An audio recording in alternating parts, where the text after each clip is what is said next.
சீரியல்களின் full எபிசோடுகளை Sun டிவியில் ஒளிபரப்பான உடனே எக்ஸ்க்ளூசிவாக சன் நெக்ஸ்டில் மட்டும் ஃப்ரீயா பாருங்கள்.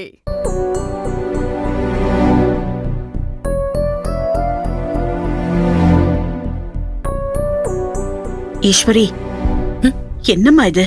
5 நிமிஷத்துல இன்ஸ்பெக்டர் போன் பண்ணுவாருன்னு தானே சொன்னேன். இப்போ அவர் இது வரைக்கும் பண்ணலனா அழக பத்தி ஒண்ணுமே கண்டுபிடிக்க முடியலையா? அவன் ஏதாவது பிரச்சனையில இருக்கானா? என்ன ஆச்சு?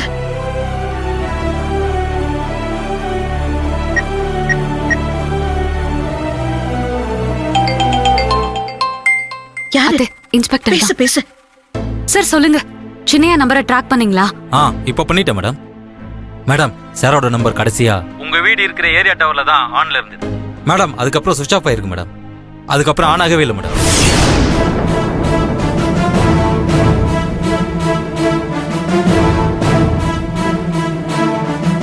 என்னாச்சு? அவனை கண்டுபிடிச்சிருவாங்களா? அவனுக்கு ஒண்ணும் இல்லைல்ல? கண்டுபிடிச்சிடலாம். அதுக்குதான் எல்லாரும் பரபரப்பா வேலை பார்த்துட்டு இருக்கோம். சார் சொல்லுங்க மேடம். இன்கமிங் அவுட் கோயிங் கால் லிஸ்ட செக் பண்ணீங்களா? பார்த்தேன் மேடம். மேடம், நைட்டு 1:50க்கு கடைசியா ஒரு நம்பருக்கு கால் பண்ணிருக்காரு மேடம். அப்படியா? அது யார் நம்பர்னு சர்ச் பண்ணி பாத்தீங்களா? மேடம், அந்த சிம் கார்டு பகதூர்ன்ற பேர்ல இருக்கு மேடம். அது ராஜஸ்தான் அட்ரஸ்ல இருக்கு மேடம். ஒன்னு சிம் கார்டை ராஜஸ்தான்லயே வாங்கந்தா இருக்கணும் மேடம், இல்லனா அது ஃபேக் அட்ரஸா இருக்கணும் மேடம். மேடம், அந்த நம்பர் உங்க வீட்டு ஏரியா டவர்ல தான் சுவிட்ச் ஆஃப் ஆயிருக்கணும் மேடம்.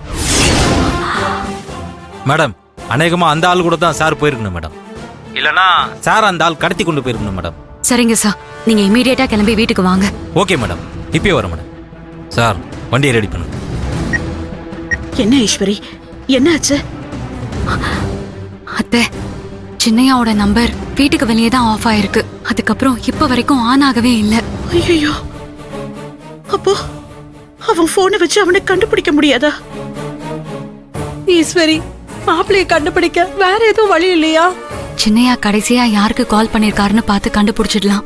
அப்போ அத பண்ண சொல்லல? அதையும் இன்ஸ்பெக்டர் செக் பண்ணிட்டாரு. நைட்டு 1:50க்கு சின்னையா செல்ல ஸ்விட்ச் ஆஃப் பண்றதுக்கு முன்னாடி அவர் யாருக்கோ போன் பண்ணி பேசியிருக்காரு. அந்த நம்பர் பகதூருங்கிற பேர்ல ராஜஸ்தான் அட்ரஸ் இருக்கு. அந்த போன் நம்பரும் இப்ப ஸ்விட்ச் ஆஃப் ஆயிருக்கு. ஐயோ ஐயோ, என்ன ஈஸ்வரி இது? நீ சொல்றதெல்லாம் கேட்டா எனக்கு ரொம்ப பயமா இருக்கு. அவன் ஏதோ ஒரு ஆபத்துல இருக்கான். அவன் எங்கேயோ போய் மாட்டிக்கிட்டு இருக்கான், அது மட்டும் தெரியுது. இப்ப எப்படி அவனை கண்டுபிடிக்கிறது? நீ என்ன பண்ணுவ? அத்தை, அப்படிலாம் இல்லத்த, நீங்க அழாதீங்க. இதுக்கு முன்னாடி எவ்வளவோ ஆபத்துகளை பார்த்தாச்சு, இதையும் பார்த்துடலாம். ஈஸ்வரி, அத்தை, எவ்வளவு பெரிய ஆபத்து வந்தாலும் சரி, அது என்ன தாண்டிதான் என் சின்னையா கிட்ட போகும்.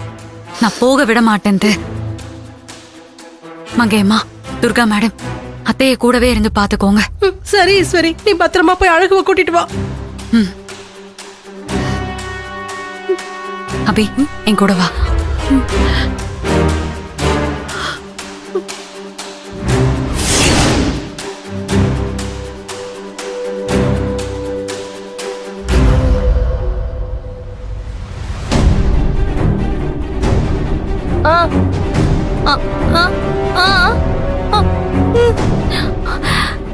எனக்கு தெரியல அபி, சின்னையாவ காணும்னதும் என்ன மிரட்டுறதுக்காக லெட்டர் எழுதி வச்சுட்டு விளையாடுறாருன்னு தான் நானும் நினைச்சேன். ஆனா இப்ப எனக்கே ரொம்ப பயமா இருக்கு. ஒருவேளை அந்த கொலைகாரன் அவரை மிரட்டிட்டு இருந்ததுனால அவனை பார்க்க போயிருப்பாரா, இல்ல அவரை அவன் கடத்தை கொண்டு போய் வச்சிருப்பானா? எனக்கு ஒண்ணுமே புரியல, ஒரே குழப்பமா இருக்கு.